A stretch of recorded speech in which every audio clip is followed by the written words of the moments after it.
Engineer Aftab Ahmad Sahib का, professor Akhtar Sahib का, शंभू भाई साहब का, बंसल साहिब का, विमल साहिब का, मुंशी यादव साहब का, काशिफ यूनुस साहब और प्रोफेसर मुजाविर साहब का।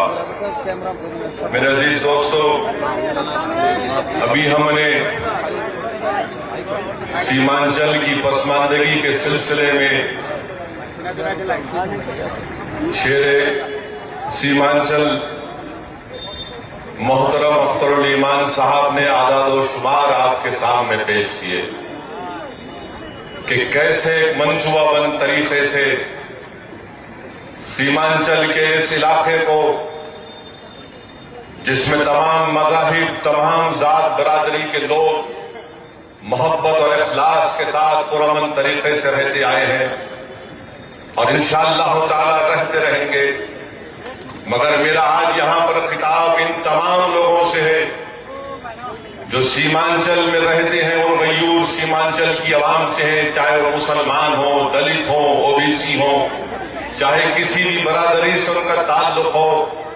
मेरा खिताब उन तमाम लोगों से है जो इंसाफ चाहते हैं। मेरे अल्फाज उन लोगों को फराज अकीदत पेश करना चाहते हैं जो सीमांचल की नाइंसाफी को खत्म करने का इरादा रखते हैं। मैं आपके दरमियान में खड़े होकर इस बात का ऐलान करता हूं कि इंशाअल्लाह ताला सदुद्दीन ओवैसी और मजलिस इत्तेहादुल मुस्लिमीन, जब तक अल्लाह हमको बाकी रखेगा, हम आपके साथ खंडे से खंदा मिलाकर खड़े रहेंगे और आपकी नाइंसाफी के खात्मे के लिए पूरी कोशिश करते रहेंगे। मुझे अफसोस इस बात का होता है कि कल 15 अगस्त को बिहार के चीफ मिनिस्टर ने अपने यौम आजादी के खिताब में कहा कि बिहार में फूड प्रोडक्शन का इजाफा हो गया। बिहार के वजीर आला ने अपने यौम आजादी के खिताब में कहा कि 45 लाख टन यहां पर फूड ग्रेड प्रोडक्शन था 2005 में, वो बढ़कर 162 टन हो गया। मैं बिहार के वजीर आला से पूछना चाहता हूं कि मिस्टर चीफ मिनिस्टर, जहां पर आपने इस बात का ऐलान किया कि 2005 में फूड प्रोडक्शन 45 लाख टन था, वो बढ़कर आज 162 टन हो गया। हम आपसे एक ही सवाल पूछना चाहते हैं, बताइए सीमांचल के इलाके में कितना फूड प्रोडक्शन हुआ? मैं चैलेंज कर रहा हूं, आपको आदाद शुमार पेश करना पड़ेगा मिस्टर चीफ मिनिस्टर। आप डेवलपमेंट का राग लगा रहे हैं। आपको बताना पड़ेगा कि ये फूड प्रोडक्शन में सीमांचल का कितना हिस्सा रहा, क्योंकि ये जो किताब आज जारी की गई अख्तरुल ईमान की तरफ से, ये आदाद शुमार मिस्टर चीफ मिनिस्टर तुम्हारी आंखों में आंखें डालकर पुकार कर कह रही है कि तुम्हारे तमाम दावे झूठ पर मुबन्नी है। अगर आप इस किताब के सफे नंबर 11 को पढ़ेंगे तो देखिए अरारिया में रकबा हेक्टर कितना है, किशनगंज में रकबा हेक्टर कितना है, पूर्णिया, कटिहार और सुपौल में, और वहीं पर किमोर, बक्सर और भोजपुर का आप मुताला करिए कि हमारे पास जमीन भी उतनी, यहां पर नहरें भी उतनी, छोटी नहरें हैं, मगर यहां पर प्रोडक्शन जीरो क्यों है? मिस्टर चीफ मिनिस्टर, ये किताब के अल्फाज नहीं बल्कि सीमांचल की एक अवाम जैसे जिंदा कौम की निशानी है। तुमसे सवाल कर रही है कि बताओ इंसाफ क्यों नहीं हुआ? फिर हमारे पास हम देखते हैं कि ये फिर आदाद शुमार आपके सामने, डिपॉजिट्स जो स्मॉल सेविंग के सबसे कम सीमांचल के इलाके के, तो कौन सा डेवलपमेंट की बात कर रहे हैं हमारे वजीर आला? स्मॉल सेविंग के डिपॉजिट जीरो है। कहां गया तुम्हारा डेवलपमेंट? ऐसा लगता है कि चीफ मिनिस्टर की आंख की बीनाई कमजोर पड़ रही है, सीमांचल नजर नहीं आता इनको। क्या एक ही इलाका नजर आता है? क्या एक ही इलाके को तरक्की करेंगे? जबकि वो पूरे बिहार के चीफ मिनिस्टर हैं। तो फिर बताओ इंसाफ और डेवलपमेंट क्यों नहीं होता यहां पर?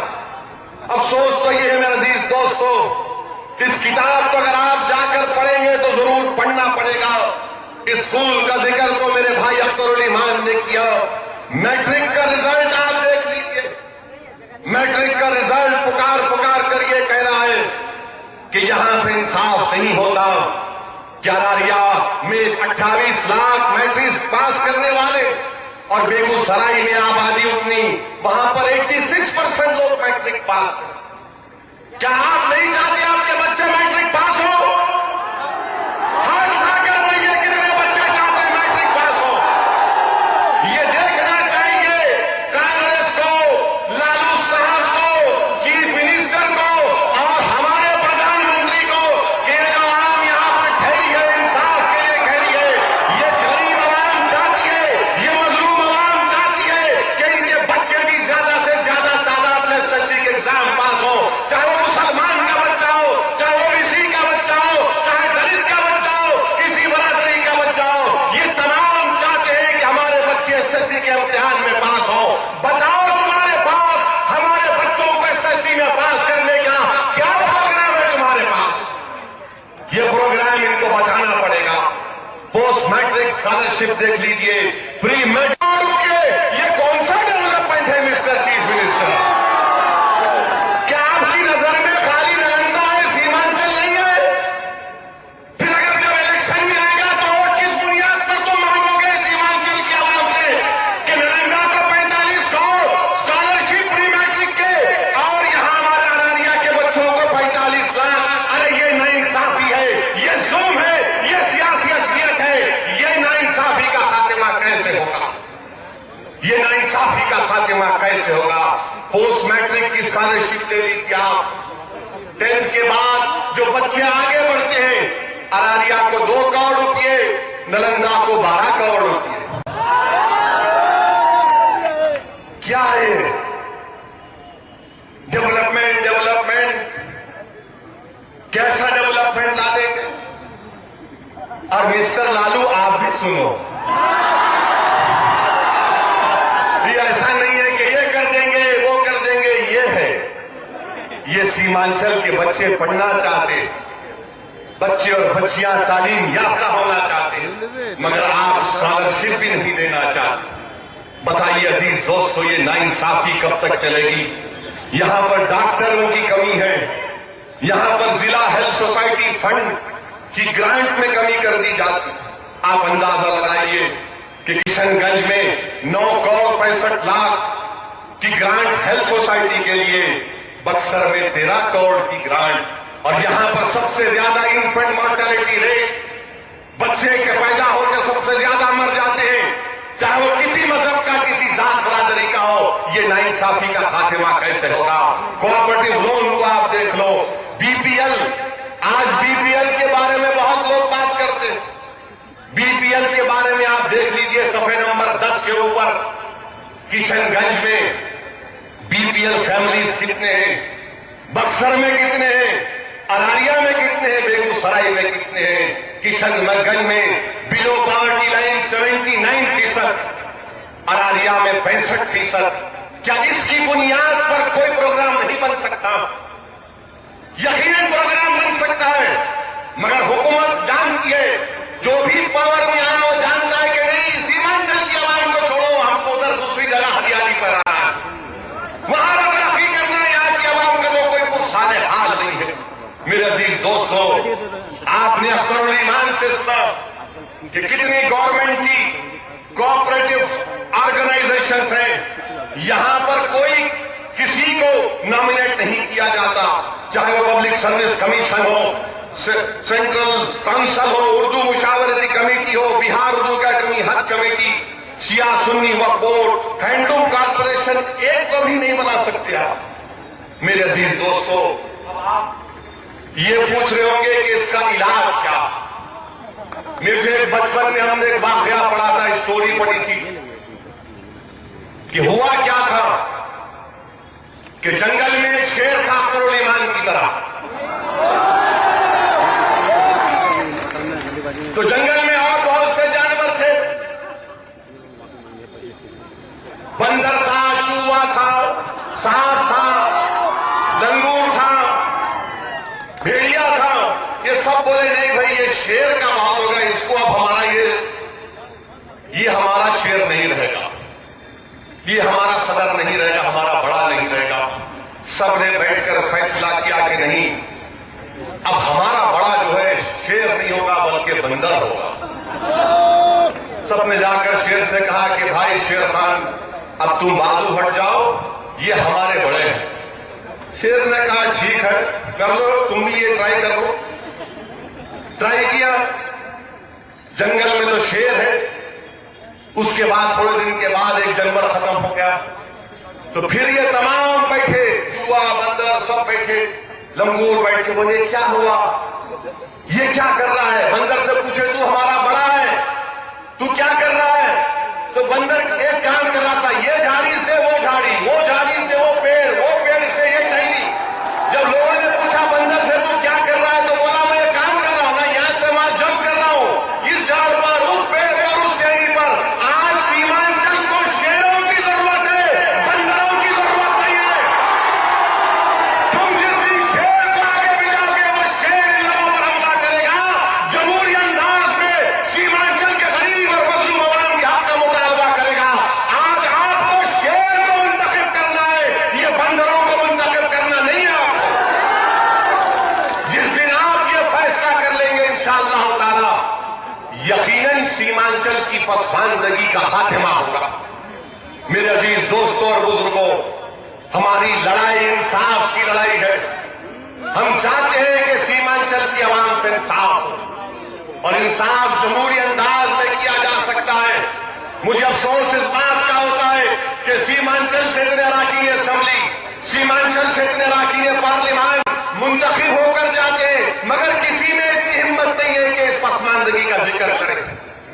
बिहार की असेंबली में अगर हमारे नुमाइंदे जाएंगे, आपके वोटों से आपके बेबाक नुमाइंदे जाएंगे, जो शेर की तरह पुकार कर कहेंगे कि इंसाफ करो, मेरे बच्चे पढ़ना चाहते हैं उनको स्कॉलरशिप दो, मेरे बच्चियां पढ़ना चाहती हैं उनको स्कूल खोलो, मेरे औलाद पढ़ना चाहती है हाई स्कूल खोलो, मेरा गरीब किसान ज़िराअत करना चाहता है बैंक से क्रेडिट लोन दो, उसको मैक्सिमम सपोर्ट प्राइस मिले। बताइए चाय की कीमत का क्या हो गया। एमएसपी नहीं मिलता, क्यों नहीं मिलता बताइए आप। क्योंकि ये इनकी तमाम तंग नजरी का मुजाहरा कर रहे हैं। और सीमांचल की पसमानदगी के लिए मैं कांग्रेस को जिम्मेदार मानता हूं, मैं नीतीश कुमार को जिम्मेदार मानता हूं, मैं आरजेडी को जिम्मेदार मानता हूं, मैं बीजेपी को जिम्मेदार मानता हूं, क्योंकि इन तमाम को सीमांचल की आवाम ने इख्तिदार की कुर्सियों पर बिठाया। धूप में निकलकर 45 डिग्री के टेम्परेचर में ठहर कर गरीब आवाम ने भूख और प्यास को बर्दाश्त करके इनको वोट दिया, मगर जिन्होंने तुमको हमने वोट दिया, बताओ उन्होंने क्या किया हमसे। कोई इंसाफ हमसे नहीं हुआ। अब हमारे प्राइम मिनिस्टर कह रहे हैं कि मैं दूंगा, सब बहुत बड़ा पैकेज दूंगा। मिस्टर प्राइम मिनिस्टर, कौन सा पैकेज देंगे आप, कौन सा पैकेज देंगे। और फिर यहां पर वजीर आला चीफ मिनिस्टर बिहार कहते हैं कि गवर्नमेंट ऑफ इंडिया बिहार के लिए स्पेशल पैकेज दे। मैं इस मंच से इस बात की तारीफ करता हूं कि यकीनन बिहार को स्पेशल पैकेज मिलना चाहिए, मगर स्पेशल पैकेज सीमांचल को भी मिलना चाहिए। स्पेशल पैकेज सीमांचल को मिलना चाहिए। अगर इंटेलेक्चुअल ऑनेस्टी नीतीश कुमार में है, लालू में है, बीजेपी में है, तो मैं तुमसे कह रहा हूं कि सीमांचल की पसमानदगी को दूर कर दो। मालूम हुआ कि 2 दिन के बाद खरीद में हमारे प्राइम मिनिस्टर आ रहे हैं। मैं मिस्टर प्राइम मिनिस्टर से कहूंगा कि जब वो अपनी तकरीर करेंगे और कहेंगे भाइयों बहनों मित्रों, तो सीमांचल के लिए भी कुछ करो, सीमांचल के लिए कुछ करो। मिस्टर प्राइम मिनिस्टर, आपके पास पावर है, दिल्ली का इख्तिदार है, यकीन हम आपकी मुखालिफत करते रहेंगे इंशाअल्लाह ताला। बीजेपी की मुखालिफत करना जब तक जिंदा रहे करते रहेंगे, मगर तुम हिंदुस्तान के प्राइम मिनिस्टर हो, तुम सीमांचल के अवाम के भी प्राइम मिनिस्टर हो, तुमको सीमांचल की पसमानदगी को दूर करना ये दस्तूरी हक है हमारा मुतालबा करना। मेरे अजीज भाई और बुजुर्गों, जब तक आप मुत्तहिद नहीं होंगे, जब तक आप जमहूरी अंदाज में जमहूरियत का सही मानों में इस्तेमाल नहीं करेंगे, हम अपने मसाइल को हल नहीं करवा सकते। हम अपने मसाइल को हल नहीं करवा सकते, याद रखो, वरना इस तरह के हजारों जलसे हो जाएंगे। आप आएंगे, नारे मारेंगे, कोई तकरीर करके आपको खुश कर देगा, मगर याद रखो आपको तब्दीली लाना, और तब्दीली कैसे लाएंगे जब आप सही बेबाक नुमाइंदों को कामयाब करके आने वाले असेंबली इंतखाबात में भेजाएंगे। ये अगर आप काम करेंगे तो मैं समझूंगा कि यकीनन आपके पास आपकी सोच और फिक्र में इनकलाब पैदा हो गया। अगर इनकलाब बर्पा करना है तो अपने वोट का सही इस्तेमाल करो, चाहे किसी मजहब से आपका ताल्लुक हो, किसी जात बरादरी से आपका ताल्लुक हो, मगर अब की बार सीमांचल के ताल्लुक से आपको सोचना पड़ेगा। और मैं अपने यहां पर ठहरकर हुकूमत से मुतालबा करता हूं कि आर्टिकल 371 क्या कहता है। कॉन्स्टिट्यूशन का आर्टिकल 371 इस बात को इजाजत देता है कि किसी इलाके की तरक्की के लिए स्पेशल डेवलपमेंट काउंसिल बनाया जाए। क्या स्पेशल डेवलपमेंट काउंसिल नहीं बनाया गया कर्नाटका दक्षिण हैदराबाद की तरक्की के लिए? 371 का इस्तेमाल करो, सीमांचल के लिए स्पेशल डेवलपमेंट काउंसिल बनाओ, कॉन्स्टिट्यूशन तमाम आईनी पावर्स उसको दो, जो बजट मिलना है इस इलाके की तरक्की के लिए उसको मुहैया करो। क्या ये ऐलान यहां के बरसर इख्तियार जमात के लोग करेंगे? क्या इस बात को हमारे प्राइम मिनिस्टर मानेंगे? उनके पास 280 लोकसभा में उनके पास तादाद है, वो बिल ला सकते हैं पार्लियामेंट में और लाकर 371 के तहत सीमांचल के लिए स्पेशल डेवलपमेंट काउंसिल बना सकते हैं, जो अगर बनेगा तो इंशाअल्लाह ताला यकीनन सही मानों में तरक्की होगी। इसको देश के मुख्तलिफ हिस्सों में इस्तेमाल किया गया। कर्नाटक में आज भी स्पेशल डेवलपमेंट काउंसिल है, जो इलाका हैदराबाद से जुड़ा हुआ है, कर्नाटक का वहां पर स्पेशल डेवलपमेंट काउंसिल बनाया गया। इसलिए मेरे अजीज बुजुर्गों और दोस्तों, मेरे नौजवान साथियों, अपने आप में एक तब्दीली पैदा करना बेहद जरूरी है। मेरी आप तमाम से गुजारिश है कि 371 के ताल्लुक से बहस होनी चाहिए। मुल्क के हालात तो आप देख रहे हैं कि कैसे कैसे कोई क्या क्या बयान दे देता। हमारे प्राइम मिनिस्टर को बताना पड़ेगा कि 15 लाख कब आने वाले हैं, नहीं मालूम कब आएंगे 15 लाख, कहां गए 15 लाख? तो बीजेपी के सदर ने कहा नहीं, वो जुमला था, खाली जुमला था। गरीब आवाम पूछ रही है 15 लाख आएंगे नहीं आएंगे, अच्छे दिन आएंगे नहीं आएंगे? अच्छे दिन आएंगे इंशाअल्लाह ताला सीमांचल के, और उसी वक्त अच्छे दिन आएंगे जब सीमांचल की आवाम सही तरीके से जमहूरियत में सही फैसला लेगी। सही वक्त पर सही फैसला आपको लेना है इंशाअल्लाह ताला, यही आपकी कामयाबी का जामिन बनेगा। जिस रास्ते पर मुल्क जा रहा है कि हिंदुस्तान की बड़ी पंचायत लोकसभा में बहस हो रही है, एक मरकजी वजीर के ऊपर इल्जाम लगाए गए, मगर हमारे वजीर आजम नजर नहीं आते, हमारे वजीर आजम नजर नहीं आते। बेचारे वो हमारे एक्सटर्नल अफेयर्स के मिनिस्टर को अकेला छोड़कर अंदर बैठे रहे एयर कंडीशन के कमरे में। वो बेचारी हमारी मोहतरमा मिनिस्टर अपने दिफा में खड़े होकर लड़ रही है, मिस्टर प्राइम मिनिस्टर नजर नहीं आए, सुपरमैन नजर नहीं आए। कहां चले गए थे आप? आना था लोकसभा में, मगर लोकसभा में नहीं आए। मालूम हुआ कि कल झंडा चढ़ाए और आज दुबई में है। और हमारा सीमांचल का नौजवान, हमारा सीमांचल का नौजवान गरीब ईद के दिन या दशहरा दिवाली के छुट्टियों में या छठ पूजा में आता है, उसके बाद फिर जैसा अख्तर ईमान ने कहा कि हिंदुस्तान के उन खेतों में जाकर काम करता है, कभी उत्तराखंड में जाकर पहाड़ फोड़ता है, तो कभी महाराष्ट्र के होटलों में बर्तन को साफ करता है, तो कभी हमारे बच्चों का जिस्मानी इस्तेसाल किया जाता है। मेरे अजीज दोस्तों, मेरी आपसे दबन गुजारिश है कि इन तमाम इस्तेसाल को, नाइंसाफियों का खात्मा करना है, तो आपके पास एक सुनहरा मौका आने वाला है। इसका सही फैसला करिए, सही इस्तेमाल करिए, और मैं आप तमाम से वादा कर रहा हूं कि इंशाअल्लाह ताला मैं आपके साथ था और रहूंगा इंशाअल्लाह ताला। ये हमारी लड़ाई कोई सियासी अगराज़ व मकासद के लिए नहीं है, बल्कि उसूल इंसाफ की लड़ाई है। और इंसाफ जब तक दुनिया में कायम नहीं होगा, अमन भी दुनिया में कायम नहीं हो सकता। गरीबों को उनका हक मिलेगा तो दुनिया में अमन कायम होगा। गरीब का बच्चे को इंसाफ मिलेगा तो यकीनन सारे हिंदुस्तान में अमन को कायम होगा। अगर इंसाफ नहीं होगा तो फिर कहीं पर भी कुछ नहीं हो सकता, कहीं पर भी कुछ नहीं हो सकता। हिंदुस्तान को तरक्की करने का ख्वाब हम भी देखते हैं, 15 अगस्त के दिन हमने भी अपना तिरंगा लहराया, मगर जो वादे हमसे किए गए थे कि हिंदुस्तान के हर हिस्से को तरक्की दी जाएगी, कहां पर हुआ, कहां पर हुआ? अंग्रेज छोड़कर चले गए, एक्सप्लॉयटेशन करते थे, इस्तेसाल करते थे। आज उनकी जगह पर ये बड़े बड़े लोग इख्तियार की कुर्सियों पर बैठे, कभी दलितों का इस्तेसाल करते, कभी मुसलमानों का इस्तेसाल करते, कभी ओबीसियों का इस्तेसाल करते। बताओ हम कब तक एक्सप्लॉइट होंगे? अब एक्सप्लॉयटेशन का खात्मा करने का वक्त है मेरे अजीज दोस्तों।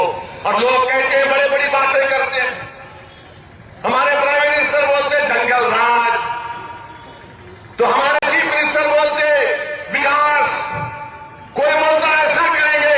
अब ये जंगल राज विकास नहीं, बल्कि इंसाफ की राजनीति होनी चाहिए। और इंसाफ की राजनीति जब होगी जब तमाम लोग एक जगह जमा होकर अपने हक का सही फैसला सही वक्त पर सही फैसला करेंगे।